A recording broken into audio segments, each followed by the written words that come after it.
Hey crochet fans, Tasha here with Forever Bliss Crochet, and today I'm talking to those of you who are interested in learning to crochet. This is what you need to know before you make your very first stitch. Of course we use yarn and a hook, but there's so many options out there. I'm going to tell you what you need to go and get or make sure you have in your stash before you even try to learn to crochet. So first let's talk about yarn. Now, yarn comes in a number of weights, and the Craft Yarn Council has actually created a system that helps us identify different weights of yarn so we buy the right thing. So the smallest is a 0, which would be the very thinnest of yarns, and it goes all the way up to a 7, which of course would be the thickest. And for learning to crochet, I recommend going right in the middle at number 4, which is also known as worsted or medium weight. So there will be symbols on your yarn labels that let you know what weight it is. So on this one here, we have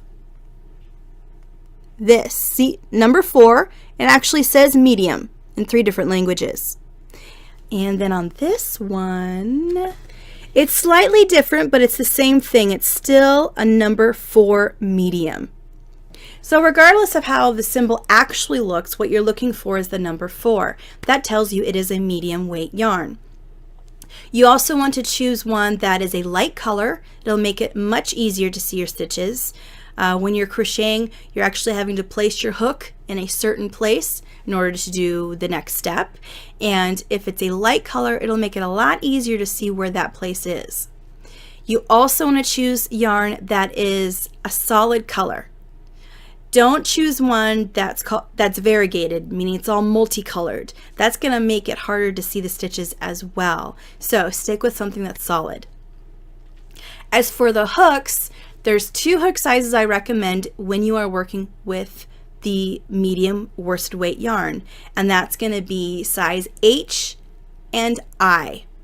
Now in the US, we label our crochet hooks with letters, and H and I is right in the middle of the sizes that's available in crochet hooks.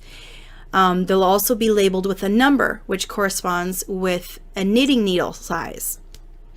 And you'll also find millimeter sizes, which is the actual measured size of the diameter of the hook. And that's used in other countries primarily. But you'll find all 3 indicators on a crochet hook in the US. So an H is also known as an 8 and a 5.0 millimeter. Size I is also known as 9 and a 5.5 millimeter. And I'll show you what those look like. So this is an I hook. You can see it's a 9 and a 5.5 millimeter as well. When we're talking about hook sizes, we often say the number and the letter. So I9 hook is what I would call this quite often. H8 would be the other hook size I said. We say that quite often. Sometimes you might just see millimeter, as in this hook, while this is an H8 size hook. So it's good to know the millimeters as well as the numbers and letters. When you go to purchase your hooks, I highly recommend that you get them in a whole set. You can buy them individually, just the H or just the I hook, but it's often quite cheaper to get them in a whole set. And also, later on in your crochet adventures, you are most definitely going to want to use other hook sizes. I have other videos that tell you other tools that you'll want as a crocheter. You don't need to have them up front, but just so you know down the road other things that you may want to consider. If you're wanting to go to the store and get everything all at once, you can get those other items as well.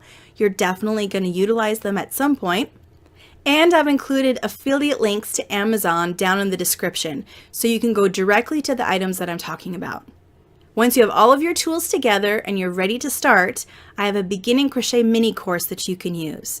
I show you how to start a project, do the most popular stitches, and then how to finish. Thanks for joining me today. Happy crocheting!